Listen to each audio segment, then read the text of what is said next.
खाली बसून घ्या. समोरचे द्या, खाली बसा, खाली बसा. रेलिंगला जे उभे आहेत त्यांनी सुद्धा खाली बसून घ्या, खाली बसा.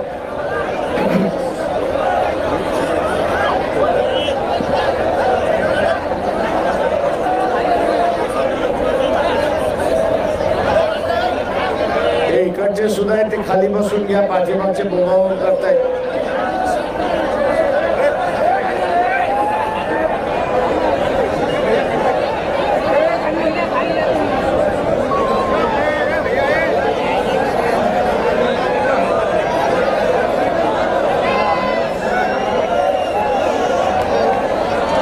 कोणीही एकमेकाला सांगू नका, मी इथे बसून सांगतो म्हणजे शांतता राहील. खाली बसा, निळा शर्ट वाले खाली बसा. तुम्हाला काही स्पेशल निमंत्रण नाही दिलेलं आहे.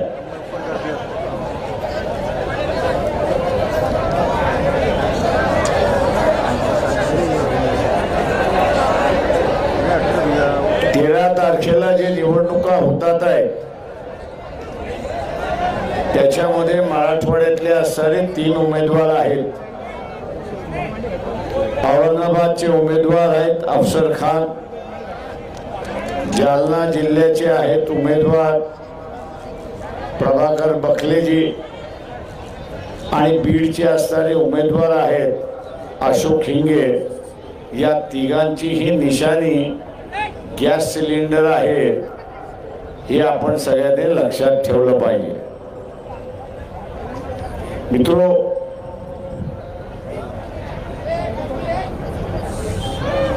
या निवडणुकीमध्ये आपण असं पाहिलंय,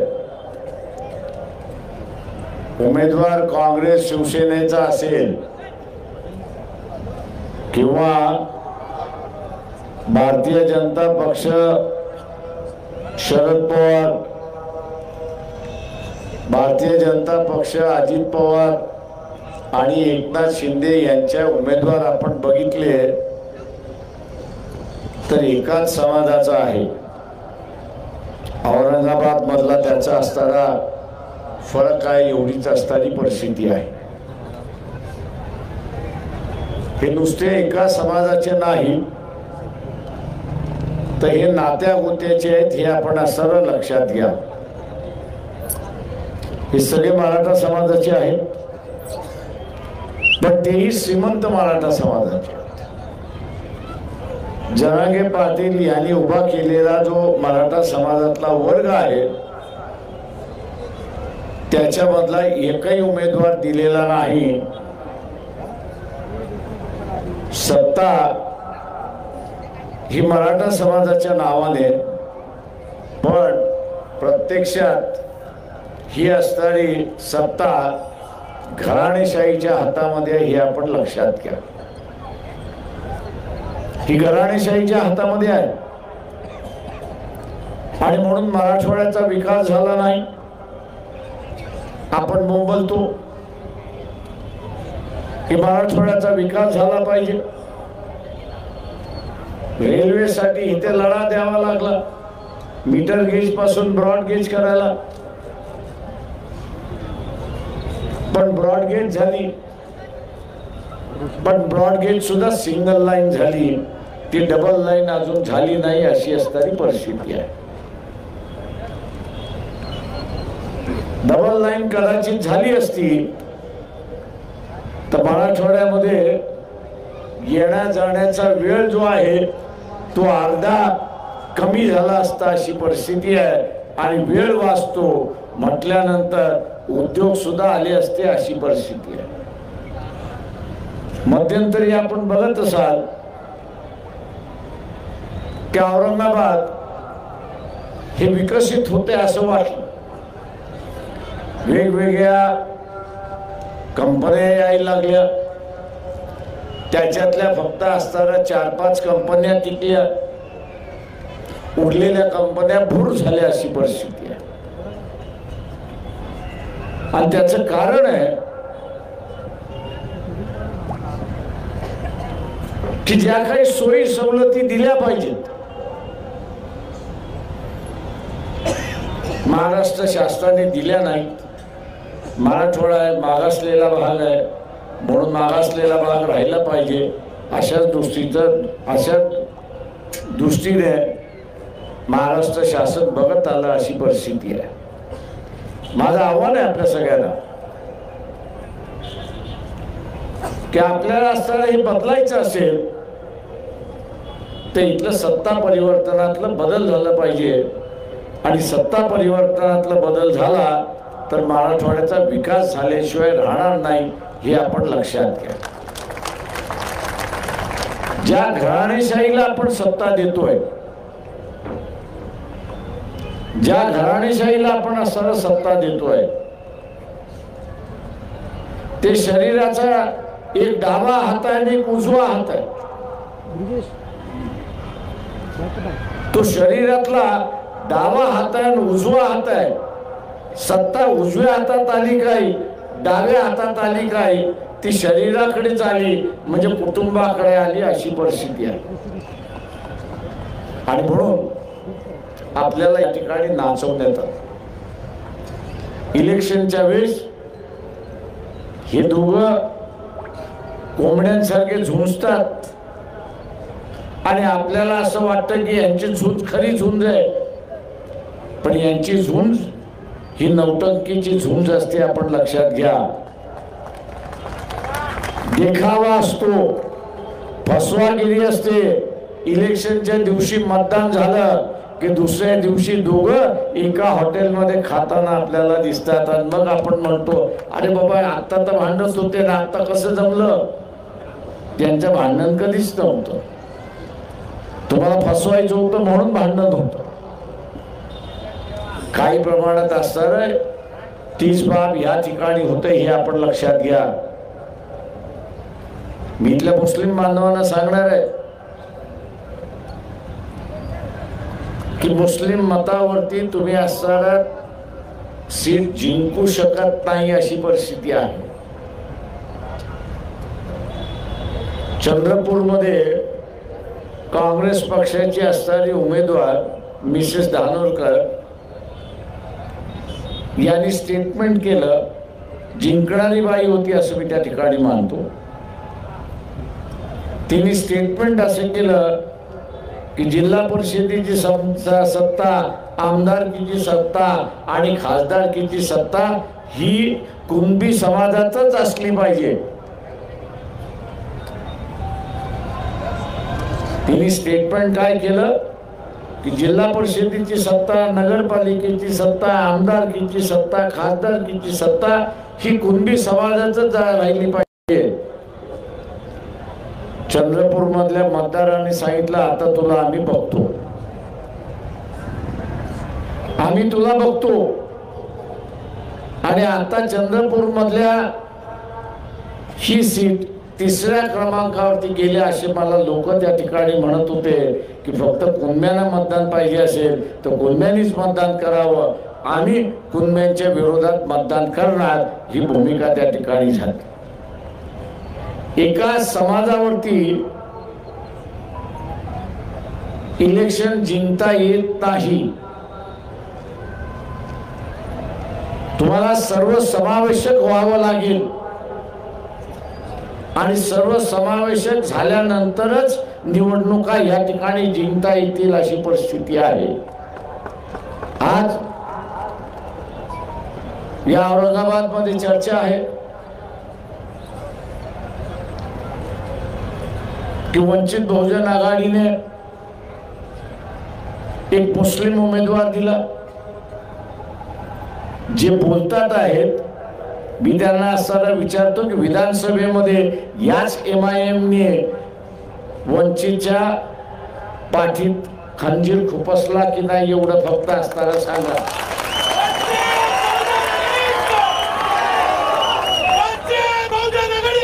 फक्त मुस्लिम मतांवरती असणारा MIMचा उमेदवार जिंकून आला नाही, ते MIMचा उमेदवार जिंकून आला, इथल्या OBCच्या मतावरती जिंकून आला, हे एवढं लक्षात घ्या। मुस्लिम कार्यकर्ता मुसलमानाच्या विरोधात भूमिका घेत नाही. मुस्लिम समाज पाठीमागे राहिलाय त्याचं एकमेव कारण की त्याच्या समाजातला वाईट माणूस मुस्लिम कार्यकर्ता वाईट असला तरी त्याच्या विरोधात तो भूमिका घेत नाही आणि त्याला सांगत नाही की तू असताना चुकलेला आहेस.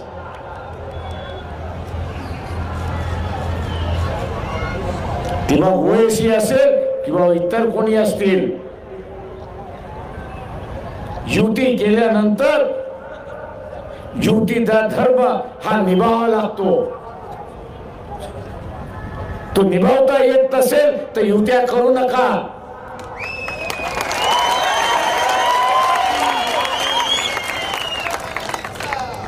युत्या करता येत नसेल आणि धर्म निभावता येत नसेल तर युत्या करू नका. मुस्लिम बांधवांना माझं असं आव्हान आहे की हिंदू समाजामधला जो सेक्युलर मिजाज आहे त्यांनी आपल्या समाजाच्या विरोधात जाऊन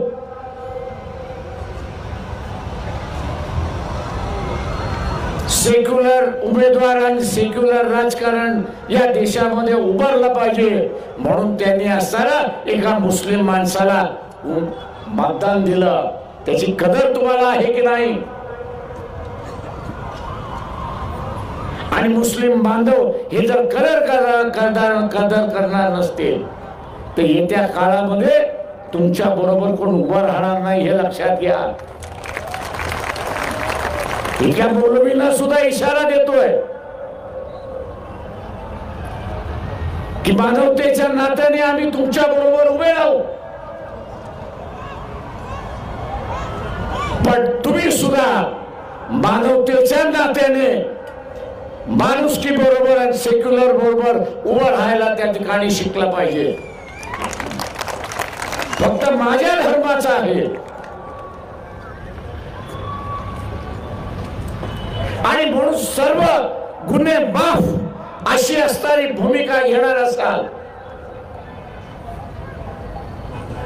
तर जे बीजेपीचं राजकारण आहे, मुसलमानांना वेगळं पाडण्याचं जे राजकारण आहे ते यशस्वी इथला मौलवी आणि इथला मुस्लिम समाज करतोय हे आपण असताना लक्षात घ्या.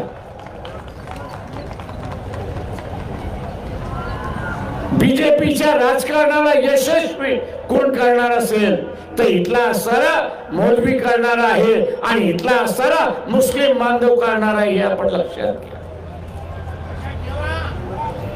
इथल्या हिंदू समाजामधल्या सेक्युलर विचाराचा जो आहे, हिंदू समाजातला जो सेक्युलर विचाराचा आहे त्यांनी असं सांगितलं की मी धर्म बघणार नाही, मी धर्म बघणार नाही, त्या माणसाचं कर्तृत्व बघणार आणि त्याला मतदान त्या ठिकाणी देणार. त्यांनी मागच्या वेळेस दिलं, ते मागच्या वेळेस दिलं. जी मुसलमानाची भावना की आम्हाला इथे असताना हिंदू मतदान देत नाही आणि जिंकत नाही, ती सगळी पार मोडीत काढली अशी परिस्थिती, ती पूर्ण मोडीत काढली. आणि या देशातला सेक्युलर हा मुसलमानाला सुद्धा जिंकू शकतो हा इतिहास त्यांनी निर्माण केला, हा इतिहास निर्माण केला. हा इतिहास तुम्हाला कायम करायचा आहे की नाही हा त्याच्यातला महत्वाचा भाग. हा जो इतिहास निर्माण झालेला आहे तो इतिहास तुम्हाला कायम ठेवायचा आहे की नाही हा त्याच्यातला असणारा महत्वाचा भाग.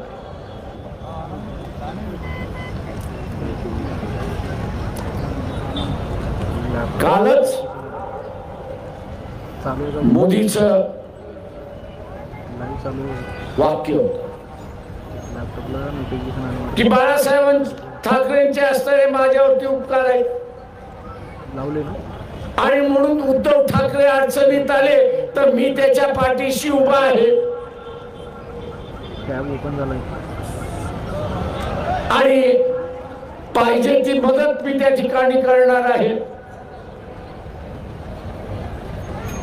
हे उद्याच्या येणाऱ्या राजकारणाची नांदी आहे, हे आपण लक्षात घ्या. ही उद्याच्या राजकारणाची नांदी आहे. वाटाघाटी ज्यावेळेस चालल्या होत्या त्यावेळेस आम्ही पहिल्यांदा म्हणालो होतो की आपण सेक्युलर मतावरती जिंकून येणार आहोत, आणि म्हणून सेक्युलर मतदाराला हे आश्वासित करू की 5 वर्ष आम्ही भारतीय जनता पक्षाबरोबर समझोता करणार नाही. हे आश्वासन आपण देऊ. हे आश्वासन द्यायला राष्ट्रवादी तयार नव्हती, आणि हे आश्वासन द्यायला शिवसेना ही तयार नव्हती. शिवसेना ही तयार नव्हती.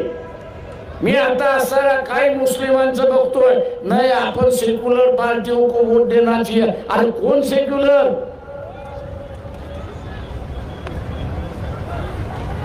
कोण सेक्युलर? 25 वर्ष शिवसेनेचा उमेदवार हा भारतीय जनता पक्षाबरोबर होता.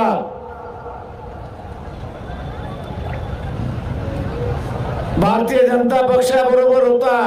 तिथं जमलं नाही की मुद्दामून फाटून घेतलं की आपल्याला 48 जागा जिंकायच्या आहेत, आणि म्हणून फारकत घेऊन इतिहासाला युती घेतली.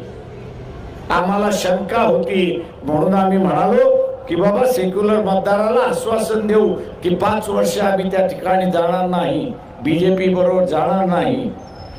आश्वासन दिलं नाही, आणि इलेक्शनच्या दरम्यानच आपल्याला दिसतंय की मोदी हे सांगत चुकलेले आहेत की काळजी करू नका, उद्धव ठाकरे आणि त्यांची सेना आपल्याकडे आल्याशिवाय राहणार नाही, आल्याशिवाय राहणार नाही. हे संकेत आहेत, ही दिशा आहे. आणि मग मी इथल्या मुसलमानांना विचारतो कि किस जबान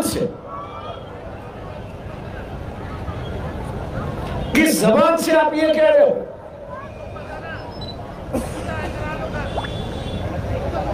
कि शिवसेना जो है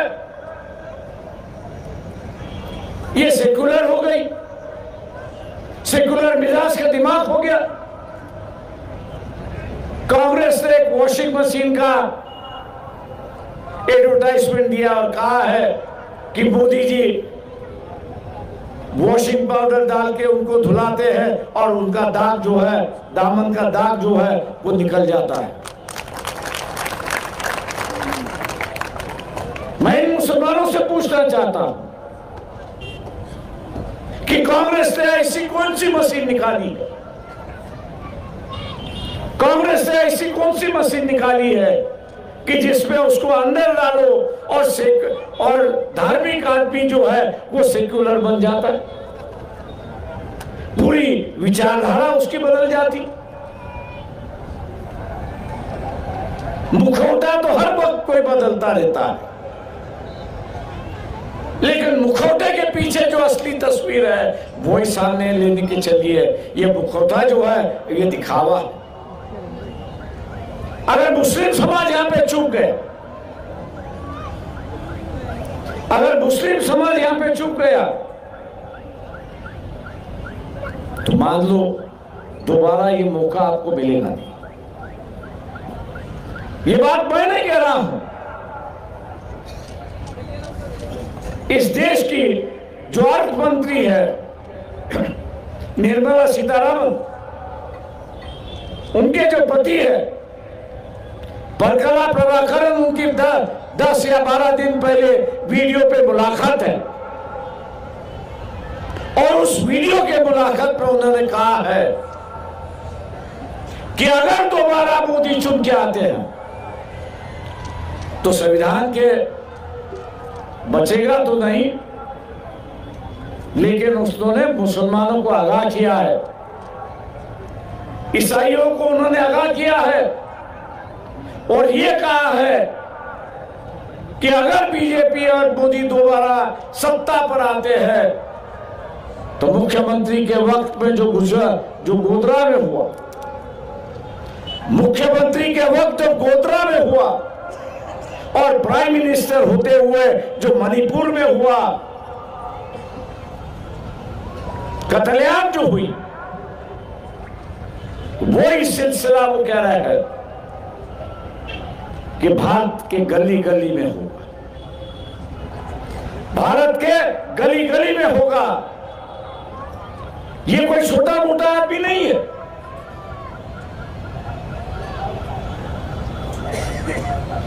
जिसके बीवी के हाथ में इस देश की पूरी तिजोरी है और उसके सही के बिना, सिग्नेचर के बिना या कुछ हिलता नहीं है, ऐसे व्यक्ति आपको आगाह कर रहा है। इसलिए इस बात को नजरअंदाज मत करें, इस बात को आप नजरअंदाज मत करिए। कुछ लोग मुझे कहते हैं इतिहास का दोहराता देते कि हम तो लड़ने वाली कौन है। मैं उनसे ये पूछता फिर गोधरा में क्यों नहीं लड़े भैया? बदले की भावना क्या, तो फिर गोधरा में क्यों ने बदला लिया? ये जो इतिहास जो है वो सबक सिखाता है कि वह हम लोग लड़ना चाहिए। ये नहीं कि उसकी दुआ दे के हम लोग ये करें।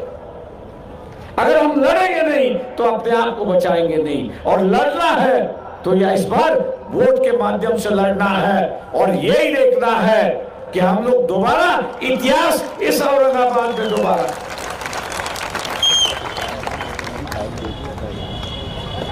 जैसे मैं पहले वक्ताओं ने यहां पर कहा कि जो वंचित बहुजन अघाड़ी के साथ में जो मतदार है, वंचित बहुजन अघाड़ी के साथ में जो मतदार है, वो मतदार आज भी अफसर के साथ में, आज भी अफसर के साथ में। और मैं मुसलमानों से पूछता हूं, आप हारने वाले के साथ जुड़ोगे या जीतने वालों के साथ जुड़ोगे?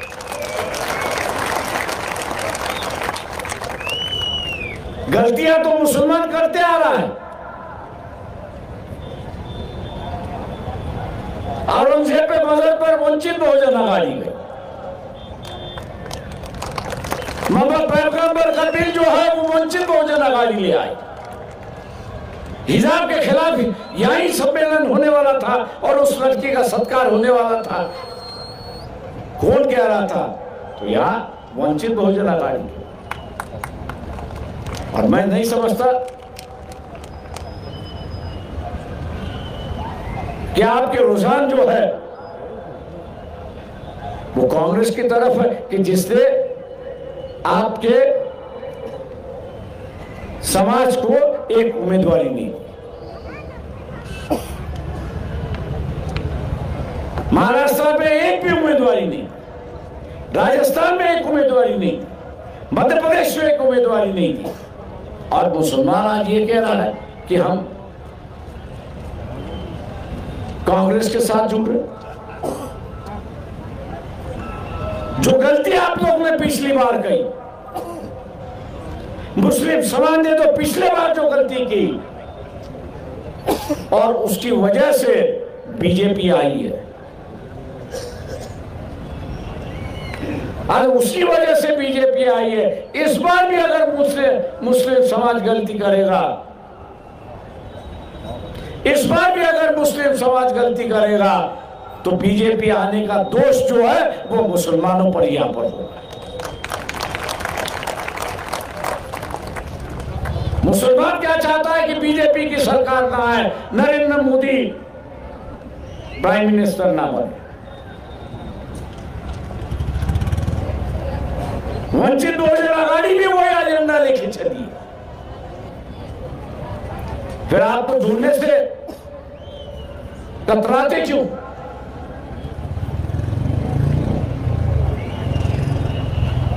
आप जोड़ने से कतराते क्यों? आपका मजहब तो ये सिखाता है कि जिसमें जुल्म हो रहा है, अत्याचार हो रहा है, उसको साथ दो, उसके साथ हो, तो अल्लाह आपको दुआ दे। यहां मालियों को टिकट नहीं है, धनगरों को टिकट नहीं दिया, और किसी समाज को नहीं दिया। और अत्याचार जो होता है वो जिनको टिकट दिया हुआ है कांग्रेस वालों ने, वही तो अत्याचार मुसलमानों पे कर रहा है। इस बात को आप भूल गए। एक नया